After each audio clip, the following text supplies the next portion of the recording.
Rico Love Presents is just the opportunity for incredibly talented people who don't know how to trick out algorithms on the internet or don't know how to engage with their followers and all type of things like that. That thing that seems like it's become required in this business to be successful. It's kind of getting back to just talented people who just have a gift and want to expose the gift. So what Rico Love Presents is similar to what a playlist is, except instead of curating a playlist, I'm actually writing and producing the song. I'm creating the content as far as the visuals. I'm writing the treatments. I'm choosing directors. I'm going as far as choosing styling and, curating the photo shoots and everything. So we're taking an artist and giving them an opportunity, a launch pad, but it's not designed the same way as a record company, because after the project, the artist is free to do whatever they want to do. This is just you coming in my vehicle. So Rico Love Presents is like essentially my album. It's just that I'll find a vessel, an incredible talent, and I'll write and produce the songs, and they'll be like a feature on this project, even though it's them singing all of the records. But it's an opportunity for the world to see them, a person who would have gone relatively unknown otherwise.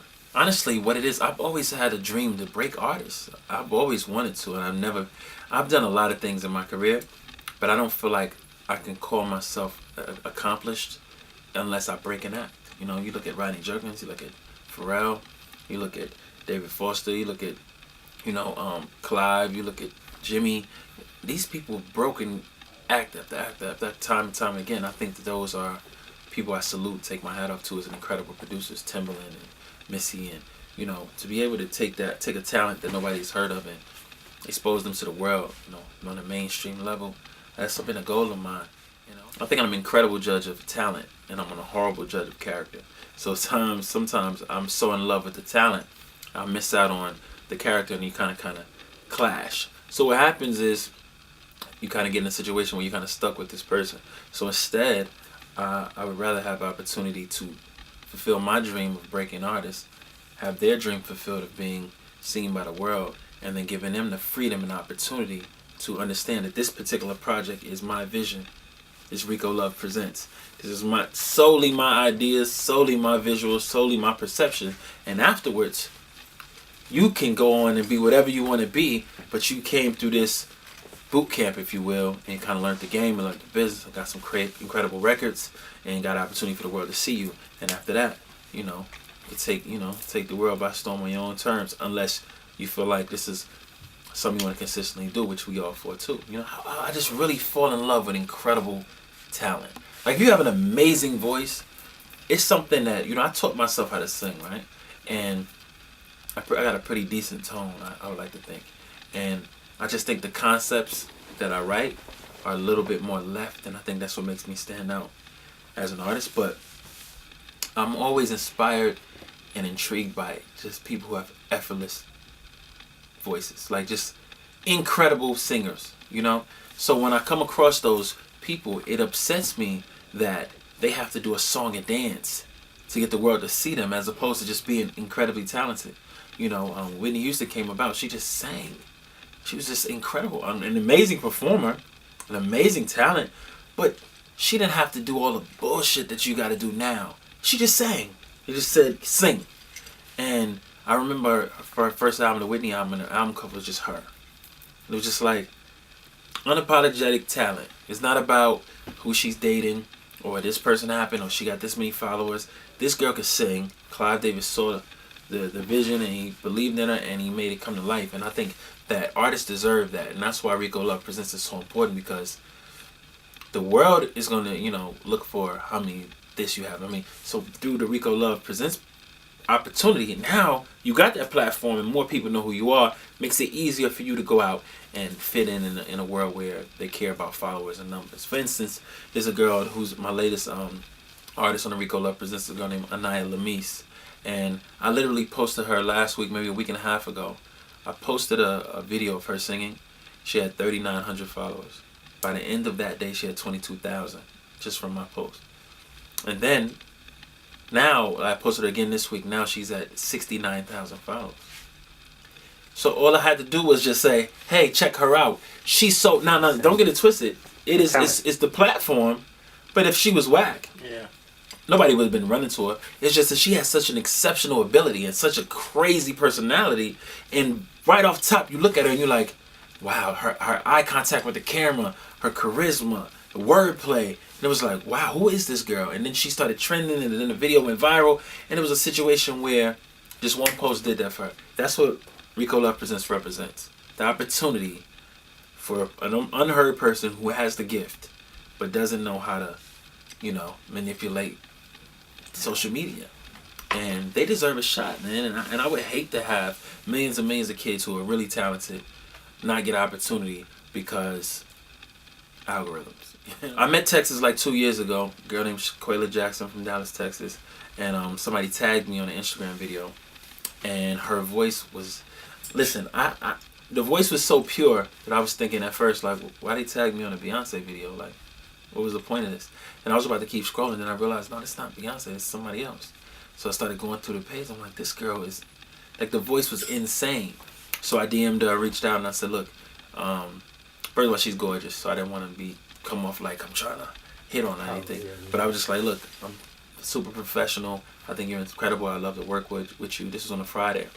She said, oh, I'm a huge fan of your work. I would love to work. Let's make something happen. She didn't have any management, anybody representing her. And I was like, all right, cool. So that Monday, I called her Monday morning. I said, can you get on a flight at 4 p.m. today? And she said, yeah. Flew to Miami. We cut 4 records that night. You know what I mean? And then I started developing her. 2 years of development. I literally named her. So I said, she's from Dallas. I feel like her name needed to be something that was captivating and captured people's attention. So I named her Texas, and I said I'm gonna spell it TXS. In the long run, I feel like record companies will come to me and say, can we do a Rico Love Presents on this new act we signed because we're trying to figure out how to break her? Or we have this talent that's been around for a long time and they've had extreme amount of success, but we just can't get it to work. Can we do a Rico Love Presents on this act? And that's what the goal is, to be able to just have it as a platform used to break acts. If I don't like something, I can turn it off. Well, I can't be upset with a kid because they like something, right? I don't agree with a lot of things that they do, and the thing that I don't like is the fact they don't respect the culture. And you can say we are the culture. You're not the culture. Respecting and understand what the culture is being able to know your homework and do your homework and understand how to keep the legacy alive. Because, say for instance, we stop talking about Martin Luther King and what he contributed to this country and to black people and to all people, then we won't be able to reference him when we go move on in the future. And that's the same with music. If we don't recognize the greats before us, then our argument is less valid when we want to validate some of the things that we believe should be moving forward. We can't, because we can't reference anything, and I think it's important for them to do their homework. And this level of arrogance that this new generation have, that bothers me, as opposed to the type of music they make. Because if I don't like it, I don't have to listen to it. I want it to be back to substance and great music, but it's still there. Think about it. You still got BJ Chicago Kid. Still got Bryson Tiller, who I think is extremely talented. You got Ro James, who I heard working on the new record. You got Kendrick Lamar. You got J. Cole. You got SZA. You got TDE is doing something incredible. I think that we should be paying attention to what they're doing. The way they're breaking their artists and having everything self-contained. I think that's genius. You still got Jay. You still got B. You still got Rihanna. You still got Chris Brown. You still got Drake. There's a lot of talented artists out here. We can't just focus on the fluff. The guys who are really doing numbers are actually talented. Post Malone is super talented. We can say what we want about Culture Vultures and all that stuff, but the guy makes great records. Travis Scott is incredibly talented. A$AP Rocky is incredibly talented. There's a lot of great artists out here. There's a handful of the bullshit, and the problem is it's become oversaturated with the bullshit and the fluff on the mainstream level that we get so frustrated and we think that the entire business is that. But no, it's a lot of great artists out here. Really, we just have to focus on it. When you don't respect the culture, when you make comments, like I think Post Malone has made some very insensitive comments about the culture, and that's because he don't understand it. He's just doing it because it was cool to him. Yeah. And I think that when you respect it, you don't just take from it and then talk shit about it later or treat it like it doesn't mean as much as it really does, And that's not cool to me. And that's a culture vulture. But I'm not mad at Bruno for being a fan of something and then recreating what he believes it is. I'm not mad at him for that. But yeah, he's doing it. We can't say allegedly. Listen to that. You think Teddy Riley doesn't listen to that last album and think this stuff? But he pays homage to me. Yeah, Yeah, I mean that's cool. But I'm not mad at him for making dope shit. Shit is dope. Now, if it was whack and and people were I just do believe that if Usher did that same album, he wouldn't get the same respect, and that's what people get upset about. They just don't know how to articulate it. So their anger is not really with Bruno. Their anger is in the system. But so you get so upset with him, and you try to point the finger at him like it's his fault. He's just a fan. What do you want him to do? He loves that time. If somebody loves New Jack Swing and they want to recreate New Jack Swing, all it can do is help us, because there's a person who's not black shining a light on it on a mainstream level. So hopefully some people do their homework and do their research on it, you know.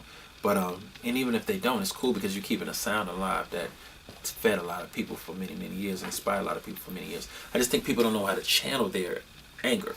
So you're upset with, because if Mary J. Blige does Hello by Adele, it doesn't play the same way. It's on Urban AC contemporary radio, and it's going to die soon. But it's sad that Adele can do it and it becomes this huge smash. You know, when Sam Smith could make a okay album, the last album was kind of just okay, right? And if Anthony Hamilton did that same album, he wouldn't get the critical acclaim or do the numbers that he did. But we can't be mad at Sam Smith for that. We can't be mad at Adele for that. That's the problem I have.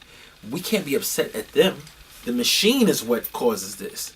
The fact that more of the buying public is Caucasian, that solves the... So at the end of the day, the fact that they're not interested in seeing music from black faces is what's frustrating. And that's something that we got to figure out in our country.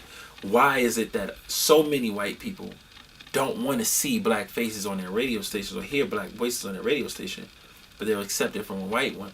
It's something deeper than just the music. It's something that's going on with our psyche. So we should start figuring out what the real issue is and start tackling that, as opposed to being mad at an individual. And that's my perception of it. Yeah, we got like 18 records recorded so far. Been doing a lot of stuff. Been hanging out. We talking a lot. You know, I think it's gonna be really cool. I'm not sure when he's gonna release, but he got a lot. He got a lot of ammo. I've been doing a lot of recording lately. I said I would never do an album again, but I've been doing a lot of recording lately. And I'm kind of like having fun with it. So we'll see. I might do something. I'm just having a lot of fun right now, and I don't want to kind of like jinx it. I'm just having a lot of fun. I got some really cool concepts, and I think right now I have an idea, a subject that I'm kind of consistently writing about, and I think it could turn into a project, but I don't want to force it. I don't want to do it.